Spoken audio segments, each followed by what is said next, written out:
이사야 40장 이후에 회복의 메시지가 바벨론 포로로 끌려간 이스라엘 백성들에게 들려주고 있는데요. 이사야 44장, 오늘 읽었던 말씀이죠.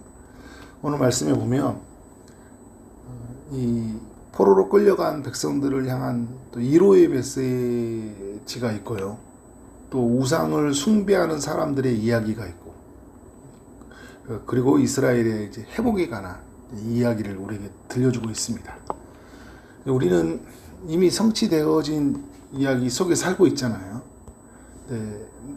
남유다, 그러니까 이스라엘 백성들에게는 앞으로 일어날 일이죠. 특별히 이사야서를 읽었던 독자들은 바벨론 포로 전 한 150년 전의 이야기를 들려주고 있거든요. 제약이 난무하는 세상 속에서 앞으로 바벨론 포로가 되고 또 포로에서 돌아온다는 그런 하나님의 메시지, 또 더 나아가서 예수 그리스도로 말미암아 이 땅이 회복되어지고 또 완성되어지는 그런 이야기를 다 들려주고 있는데, 이게 사람들에게는 어떤 메시지로 들려질까요? 탄식의 메시지이기도 하겠죠. 세상이 무너지니까. 그런데 또 하나님이 새롭게 모든 것을 회복시켜 주시니까 이것은 또 소망의 메시지이고, 너무 이렇게 힘들고 그래서 그것 때문에 낭망하는 사람들, 이런 사람들에게 또 위로의 메시지가 되기도 하는 거예요. 1절부터 오늘 저는 이제 8절까지 내용을 이렇게 살펴보겠는데, 1절부터 내용 8절까지를 보더라도 이 메시지는 굉장히 우리에게 주는 위로의 메시지다라는 생각이 들어요. 1절에 보니까 나의 종 야곱, 내가 택한 이스라엘아 이제 들으라 라고 이렇게 말씀을 하고 있는데, 이사야서를 보면 41장도 그렇고요, 그리고 42장도 그렇고 44장, 49장 이제 이런 내용들을 보면 이스라엘을 뭐라고 부르냐면 나의 종 야곱, 내가 택한 이스라엘, 이런 표현을 많이 써요. 나의 종, 내가 택한 사람. 근데 오늘 44장 21절도 이런 이야기를 하죠. 21절도 보면 내 종이니라 이렇게 말씀을 하잖아요. 그리고 자주 나오는 표현이 뭐냐면 2절의 내용, 너를 만들고 너를 모태에서부터 지어낸 너, 이렇게 하나님이 창조했다, 하나님이 지었다, 너희는 나의 종이다, 너희는 내가 택한 사람이다. 이 표현이 꽤 많이 나옵니다. 이런 표현을 쓰는 이유가 뭘까요? 바벨론 포로로 되어 있는 사람들 편에서 볼 때는 굉장한 위로의 메시지죠. 그러니까 이들은 바벨론의 종이 아니라 누구의 종이라는 거예요? 하나님의 종이라는 거죠. 하나님이 이들을 택했다라는 거예요. 이들은 하나님의 것이라는 거죠. 하나님의 창조의 작품들이에요. 하나님이 창조하신 분들, 하나님이 만드신 분들. 그리고 이 하나님이 어떻게 이야기하냐면 1절 하반절에서도 이야기하는 게 이제 들으라 이야기하고 있어요. 이제 들으라. 무슨 말입니까, 여러분? 하나님이 말씀하신다라.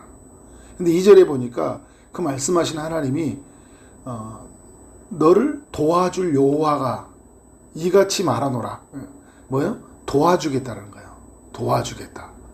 창조해 주신 하나님이 피조물인 인간을 택해 주셔서, 그죠? 종 삼아 주신 하나님이 도와주시겠다라는 거예요. 근데 이 이스라엘 백성들에게 위로의 메시지는 뭐냐면, 그들이 죄를 많이 저질렀잖아요. 죄를 저질러가지고 바벨론 저 끝에 가서 살고 있거든요. 언약의 관계가 깨어져서 그들은 완전히 하나님께 버림을 받은 줄 알았는데, 여전히 뭐예요? 나의 종이고 하나님께 택함 받은 사람들이고, 그리고 하나님의 창조주이신 하나님이 지음받은 이 이스라엘 백성들을 어떻게 한다는 거예요? 말씀해 주시는데 도와주시겠다. 여러분, 이게 은혜잖아요. 우리도 살면서 하나님이 우리의 정체성을 막 일깨워주는 말을 할 때 있어요. 사랑하는 누구야, 자녀야, 그죠? 나의 백성아, 그죠? 내 아들아, 내 딸아. 그리고 우리에게 이 말씀해 주시면서 네가 필요한 게 뭐냐? 내가 너에게 무엇을 줄까? 내가 돕겠다. 의로운 오른손으로 붙들겠다. 이런 표현들 있잖아. 내가 도와주리라. 이런 표현들이 어떻게 해요? 이사야에서 계속 나와지잖아요. 하나님 나와 상관없다고 생각했는데, 나는 하나님과 멀리 떨어져고 다고 생각했는데 그 하나님이 내게 말씀해 주시고 도와주신다고 하니까 얼마나 그게 큰 위로의 메시지가 되겠어요. 여수룬이라는 것은 이제 그 2절에 하반절에 보니까 나의 종 야곱 내가 택한 여수루나 어떻게 해요? 이 여수루라는 것은 이제 예루살렘을 지칭하는 말이에요. 그러니까 애칭이죠. 애칭이면서도 이건 또 매우 여러 가지 이렇게 무거운 메시지가 담겨 있기도 하지만 여전히 하나님에게 택한 사람들이고 종이라고 말씀하시면서 그래서 주님이 주시는 음성은 뭐냐면 계속해서 또 들려주는 음성이죠. 뭐예요? 두려워하지 말라. 두려워하지 말라. 그러면서 3절에 보니까 나는 목마른 자에게 물을 주며 마른 땅에게 시내가 흐르게 하며 나의 영을 내 자손에게 나의 복을 내 후손에게 부어주겠다 이야기를 하고 있어요. 그러니까 하나님의 영을 어떻게 한다는 거예요? 부어준다는 거잖아요. 하나님의 성령을 부어주신다는 약속의 말씀을 주고 있어요. 그러니까 이스라엘은 과거 속에서 하나님이 이런 은혜를 부어주셨는데 큰 은혜를 받았잖아요. 약속의 땅을 주셨고 성전을 짓게 하시고 하나님께 제사하고 하나님 그래서 기도에 응답해 주시고 은혜를 부어주셨어요. 그런데 지금 성전도 없고 하나님의 음성도 들리지 않는 저 멀리 한복판에 산다고 생각했는데 하나님이 여전히 그곳에도 찾아오시고 그곳에서 말씀해 주신 하나님이 앞으로 이 일을 말씀해 주시고 있는 거예요. 여러분 그럴 수 있잖아요. 과거 지난날에 하나님 만나주셨어요. 근데 오늘 잠깐 하나님 오신 것 같았는데 이 하나님이 떠나는 건 아닌가라는 어떤 두려움이 있을 수 있잖아요. 근데 두려워하지 말라고 말하시면서 앞으로의 일을 계획을 말씀해 주고 있는 거예요. 내 후손에게 내 자손에게 부어주겠다라는 거예요.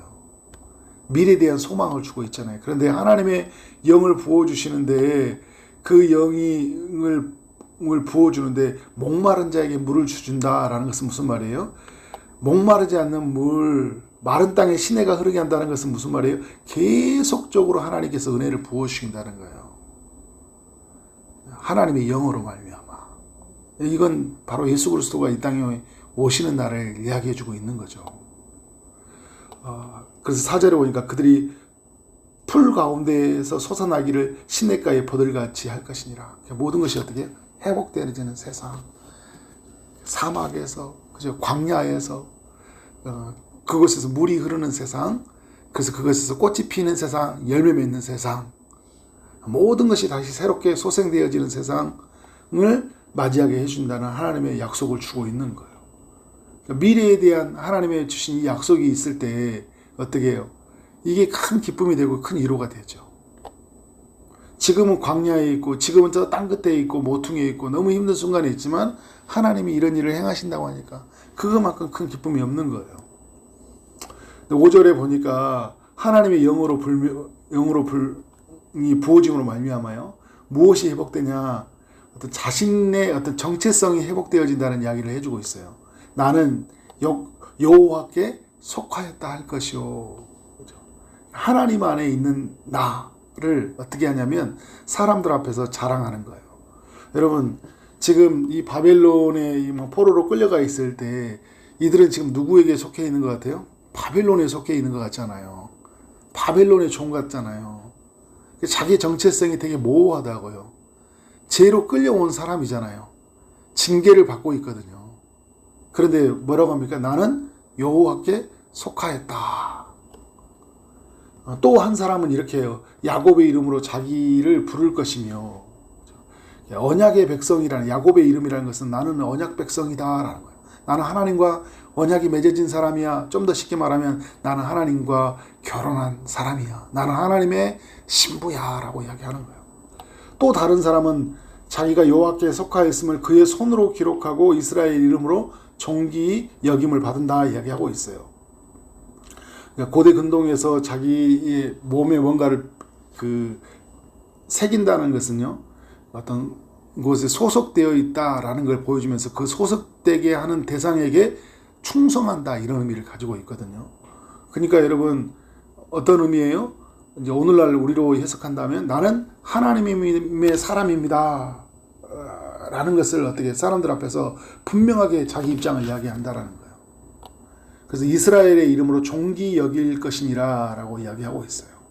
종기 여김 받는다는 거, 그러니까 이런 거예요. 여러분, 나는 하나님 앞에 종기 여김 받고 있잖아요. 보배롭고 존귀한 사람이다. 어제도 말씀을 나눴죠. 그리고 나는 여호와께 속한 사람이다. 이런 거를 5절의 말씀은 뭐냐면 이것을 자랑스럽게 여기는 세상을 맞이한다는 거예요. 근데 지금 우리가 여러분, 그렇죠? 우리 하나님의 영이 부어짐으로 말미암아 나는 하나님의 사람이야. 나는 예수 믿는 사람이야. 나는 하나님의 자녀로서 천국 갈 백성이야. 사람들이 볼 때는 야, 네가 뭘 가진 거 있어, 이렇게 말할 텐데, 나는 하나님의 자녀고 그분의 것이고 그분의 택함 받은 백성으로서 내게 허락한 이 모든 복들을 내가 다 하나님이 주셨는데, 그래서 어떻게 하는 거예요? 이것을 자랑스러워하는 거예요. 회복된 사람들의 특징이 그거예요. 자랑스러워합니다. 야, 내가 이미 주 안에서 회복되어진 것이 되게 한 것을 뭐라고 해요? 나의 나 된 것은 하나님의 은혜라고 말하고요. 앞으로 이루어질 일들을 바라보면서 어떻게 하나님이 내게 주실 것이니까 나는 영원한 성급을 받을 사람이야. 이 땅에 주님이 재림하시고 오시는 날 그분이 내게 이루어 주시고 나는 그분의 모든 것을 상속받는 그런 영광이 나는 준비된 사람이야 라는 거예요. 그걸 어떻게 하는 거예요? 자랑스러운 거예요. 여러분, 예수 믿으면요, 예수 믿는 순간에 정말 많은 것들이 회복되어지는데 그 중에 많은 것 중에 하나가 뭐냐면 내 자아가 회복되는 거예요. 나로 만족하는 거예요. 내가 자랑스러운 거예요. 내가 믿는 하나님이 자랑스러운 거예요. 이거 많이 회복되어졌다라는 증거예요. 여러분, 그러니까 막 사람들이 보면 주님이 저에게 많은 것을 보여주셔서 이렇게 말하는 사람들이 있어요. 그래서 그런 모습을 보면 무엇을 가졌기 때문에 회복된 게 아니라 그 마음이, 그죠? 대하는 태도가 바뀌어진 거예요. 이게 굉장히 중요합니다. 그러니까 예수 믿을 때 이제 어디 가서 나는 커밍아웃을 하는 거죠. 전에는 막 예수 믿는 거 막 쭈뼛쭈뼛하고 막 말도 못하고 했는데 나 예수 믿는 사람이에요. 당당하게 기도하고 밥 먹을 때, 당당하게 누구 말할 때 어떻게 예수 믿는 사람이라 말하고 성경책 들고 다니고, 그런 의미에서 저는 여러분 이 시대에서 필요한 것도 성경책 들고 다니는 것도 필요하다는 생각이 들어요. 나 예수 믿는 사람입니다. 어디 가서든지 있잖아요. 속하였음을 내가 자랑스러워하는 거예요. 그리고 이제 그러면서 6절의 메시지에서 주시는 말씀이 뭐냐면 이스라엘의 왕인 여호와의, 이스라엘의 구원자의 만군의 여호와가 이같이 말하노라. 나는 처음이요 마지막이라 나이에 다른 신이 없느니라 라고 이야기하면서 하나님이 어떻게 해요? 참된 신이라는 것을 어떻게 이스라엘 백성들에게 알려주시거든요. 알려주셔요. 그러니까 여러분 어떻게 하는 거예요? 이 포로된 한복판에서 살면서 바벨론이 막 지배하고 있는데 하나님이 바벨론을 무너뜨리면서요, 세상의 신은 누구라고 들려주는 거예요? 하나님이라는 거 들려주는 거잖아요. 그러니까 뭐라는 거예요? 있는 사람들이 봐, 내가 믿는 하나님이 진짜잖아. 이걸 자랑스러워하는 거예요. 진짜잖아. 이 세상이 막 이렇게 다 무너져 가잖아요, 여러분, 종말의 때. 그런데 하나님과 그의 말씀과 그가 세워진 나라는 어떻게 해요? 계속 견고히 서 있잖아요. 막 세상은 여러 변해가잖아요. 막 변해간데 다 변해가거든요. 그런데 변하지 않은 하나님의 말씀이 딱 붙들려 있으면서 봐, 하나님은 영원하잖아. 그가 통치하고 있잖아. 하나님이 이걸 알려주고 있는 거예요. 그러니까 여러분 어떻게 8절로 가보니까 너희는 두려워하지 말며 겁내지 말라는 거예요. 이걸 보니까 내가 예로부터 너희에게 듣지 아니하게 하느냐, 알리지 아니하느냐, 너희는 나의 증인이라. 나의 신이 있겠느냐? 가연 반석은 없나니 다른 신이 있음을 내가 알지 못하노라. 다른 신이 없다라는 거예요.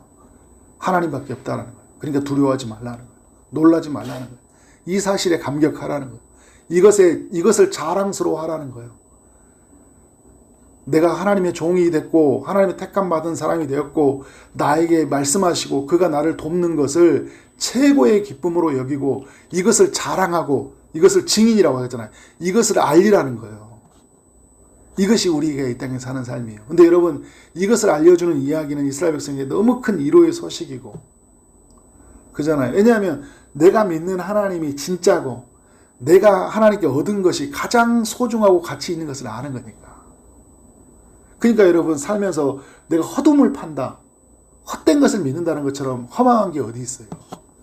나는 진짜를 붙잡고 있고 거기서 진짜를 누리고 있기 때문에, 그래서 내가 선택한 것, 내가 끝까지 붙잡는 것이 얼마나 영광스러운 건지 아니까 지금 처해지는 순간 속에서 뭘 누리는 거예요? 하나님의 위로를 누리는 거예요. 그래서 여러분, 이사야서 첫 회복의 소식 때 40장 때 1장이잖아요. 내 백성을 위로하라, 막 이런 말씀을 하는 거잖아요. 위로의 메시지를 주고 있잖아요. 그래서 이걸 아는 사람들은요, 그 순간에 뭘 누리는 거예요? 위로를 누리는 거예요. 이런 이야기가 오늘 우리 모두에게 믿어지는 이야기가 있고 이것을 누려지는 이야기가 있기를 주의 이름으로 축원합니다. 네, 기도하겠습니다. 하나님 감사합니다. 이사야서 44장 이야기를 통해서 하나님이 안에서 우리가 누구인지, 또 하나님께서 우리 가운데 행하신 일이 무엇인지를 듣게 하시니 감사합니다. 하나님께서 우리의 이름을 불러주시고 또 우리를 위로해 주시는 그 음성을 듣게 하시고 또 성령을 부으셔서 온전히 회복되는 세상을 우리에게 보여주시니 감사합니다. 이미 예수 그리스도 안에서 이 모든 것이 실제이고 또 우리 가운데에서 하나님이 일하시는 역사라는 것을 경험케 하신 하나님, 오늘 또 이 이야기가 우리 가운데 분명하게 들려지게 하여 주시고, 그래서 정말 힘든 순간에 위로를 누리게 하여 주시고 소망을 갖고 살아가도록 역사하여 주옵소서. 예수 그리스도의 이름으로 기도를 쌓옵나이다. 아멘.